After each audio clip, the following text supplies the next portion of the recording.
如果饒我死罪，再給我足夠多的時間，我能帶你們走進秦始皇陵。上百個考古專家都不如我一人。能說出如此囂張至極的言論可不是一般人，他便是号称21世紀的盜墓祖師爺，當代摸金校尉第一人，华中第一盗墓賊的姚玉忠。而上文的言辞便是他被抓捕時向警方立下的投名状，希望以进入秦始皇陵为代價换取減刑。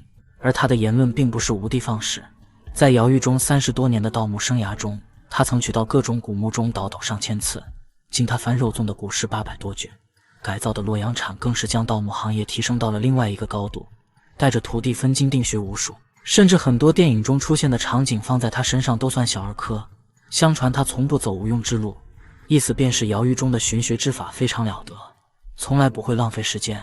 後來被抓捕時，警方初步清點整理出了超過5億的古董，而他海內外的個人賬戶卻只有區幾萬元。後來據姚玉忠表示，從地底下挖出來的東西太過晦氣，一定要及時的散去，不然會有報應。而看過北派盜墓筆記的觀眾老爺肯定還記得書中的一個角色，那便是奇人姚師爺。雖然作者從未說明姚師爺的原型或者經歷，但自從姚玉忠被捕之後，所有讀者都明白了，原來姚師爺的原型竟然是真實存在的。而當我們深入了解這位當代第一摸金校尉時，他的經歷遠比我們想象中還要離奇。姚玉忠其實並不像網傳那般出生於盜墓世家，相反，他的原生家庭極其的貧困。1962年出生的他，老家在內蒙古的赤峰市，兄弟姐妹足足有8人。姚玉忠從小就因為貧困營養不良，小學2年級便輟學回家打工務農。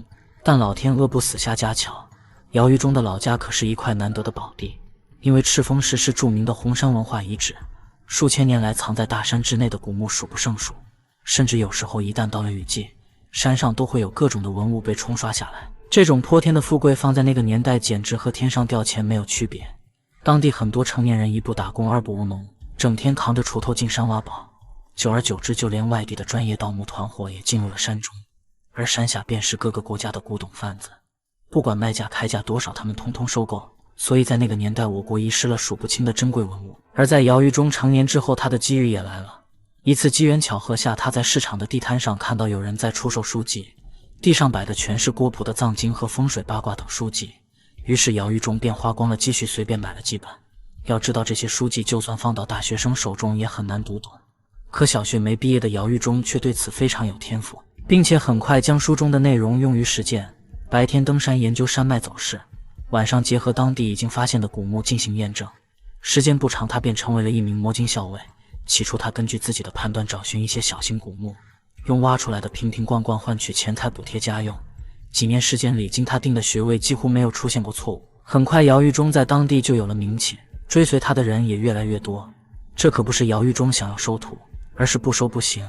因為不管白天黑夜，只要他一有動作，身後便跟着幾十名肩扛洛陽鏟的年輕人。經常出現姚玉忠只是坐下休息，地上就出現幾十個坑洞的搞笑情況。沒辦法，姚玉忠只能被迫成立了盜墓團隊，並承諾了給他們3期分成。隨後的日子裡，姚玉忠只負責定穴。漸漸的，他已經看不上了小打小鬧，慢慢的開始對一些大型墓葬下手。時間到了2014年，赤峰市警方破獲了11起盜墓案，結果每一個都和姚玉忠有關係。這個時候的他才進入警方視線中，但姚玉忠的做事極為謹慎，一不出面賣貨，二沒有銀行卡交易，只收取現金。於是警方只能長期扮演古董買家，在當地排查。結果無意中來到了姚玉忠弟弟開辦的古玩店，其中一個專家一眼便看到貨架上了紅山文物。在接下來的幾番交談中，終於確定了姚玉忠的行蹤。就這樣，2014年的12月6日，警方在內蒙古的寧城縣抓到了號稱當代第一摸金校尉的姚玉忠。而他的家中還藏有文物2000多件，其中一級文物220個。2016年，姚玉忠被判處死刑緩期2年執行。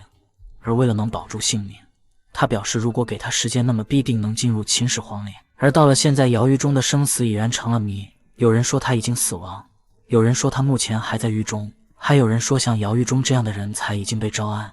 但至於這些猜測，已然無從考證，大家全當故事聽聽就好。